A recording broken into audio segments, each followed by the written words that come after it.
Okay, so first of all, I want to talk to you about how to safely set up a dyeing station.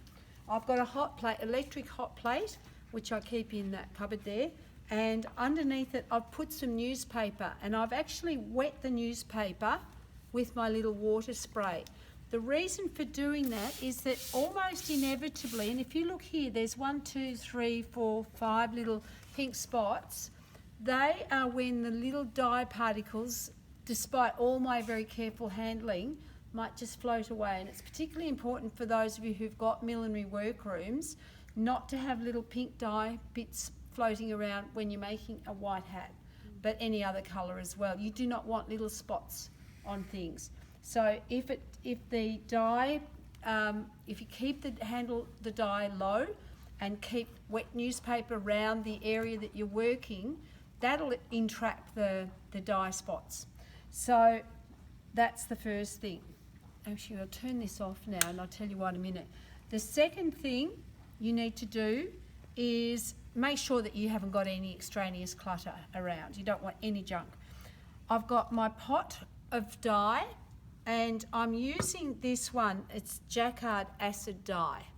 Now, I used the back of this little plastic fork and I just gouged a little out and then I stirred it in.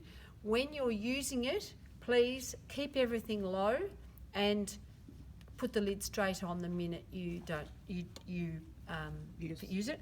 And also, please, none of this. That is how you can really create a nice dust storm with the dye particles. It's really important, and people who've dyeing stuff for a long period of time, if they inhale enough of it, it can damage their lungs, and I don't want that happening to you. Because we're milliners, we only use it every so often. It probably won't be the thing that kills us, but you just need to be cautious when you're handling it. Is it better to go for a small amount first yes. and then add? Yes. Or, yeah, right. And for this particular job particularly, because we don't want to find that suddenly it's gone, blah, crazy colour.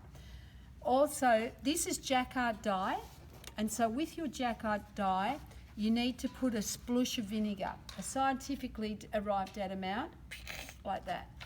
And that's important. And it's probably about a third of a cup, something like that in there. And so I've got my water spray, I've got my dye, which I've got the lid back on, I've got my vinegar, which I've also got the lid back on, and I've got 2 rinsing pots. I've put just a little bit of soap. You could just put a drip of dish liquid, and because with your feathers, when they go into the dye, they'll repel the water. But if you put a little bit of soapy water onto them, the soap will help penetrate the oil in the feathers, because you know these are from some kind of bird, probably a duck, and it likes to float, and so the feathers contain just a little bit of a waxy substance which makes it float. However, it makes it also repel dye. So these have been sitting in this soapy water for a little while and they're well and truly wet. So that's why we call the soap a wetting agent, because it makes things wet. And detergent will do it, soap will do it. Over here, these are the feathers as they have come from the feather shop. Now, I wanted these ones, but some naughty student bought them all.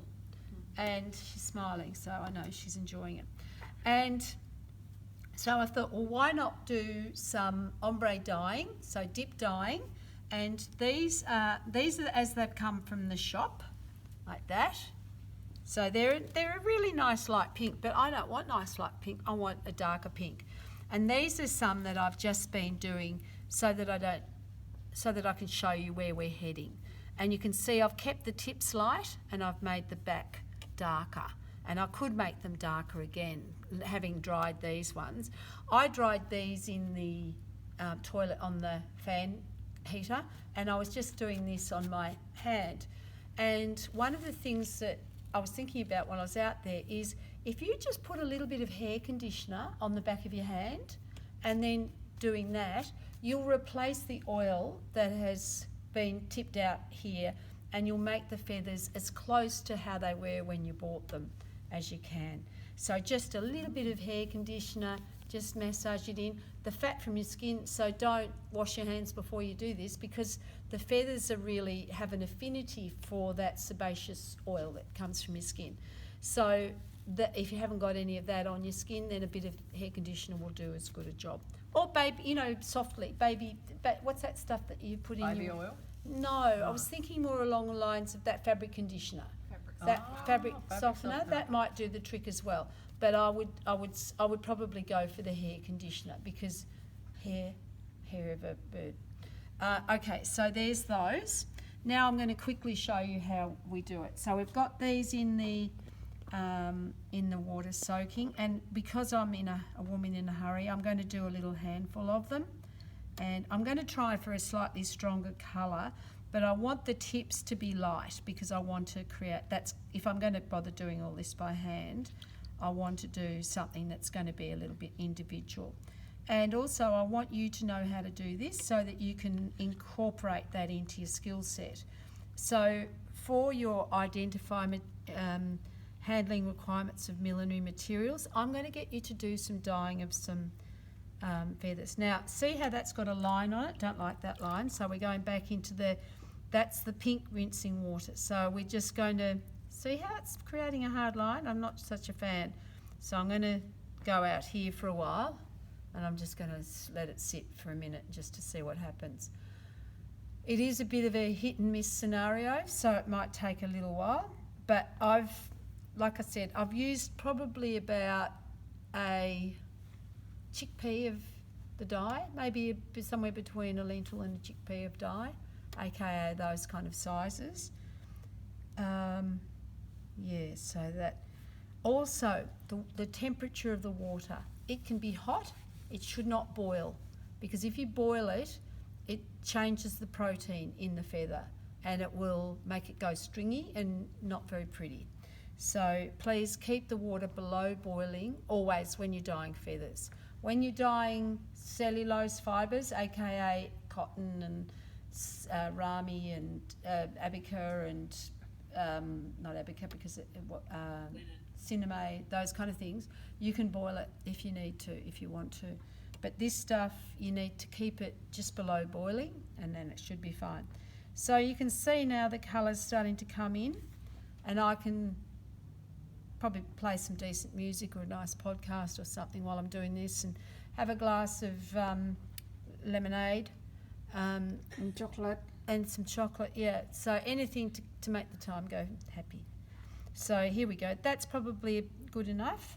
And then I'm just going to give it a little splush in here. And that was just water?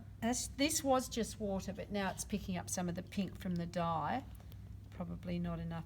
So this looks suspiciously like these looked when they came out of the dye. So the next thing you would do is dry them out. And I tend to dry them actively. If I let them just sit on the newspaper and I come back the next day, they'll probably still look stringy and not very good. Whereas these have returned to fluffiness because I've been doing this.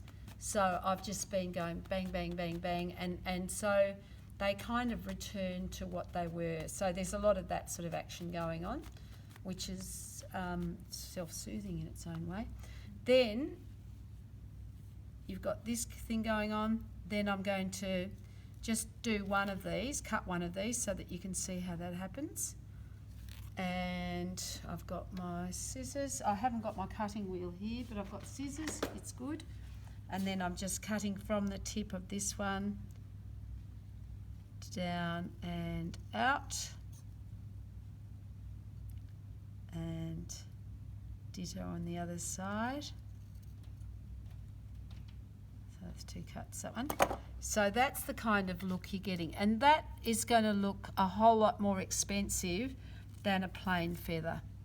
So you can really make more interesting by pre-dyeing your feathers. Thank you.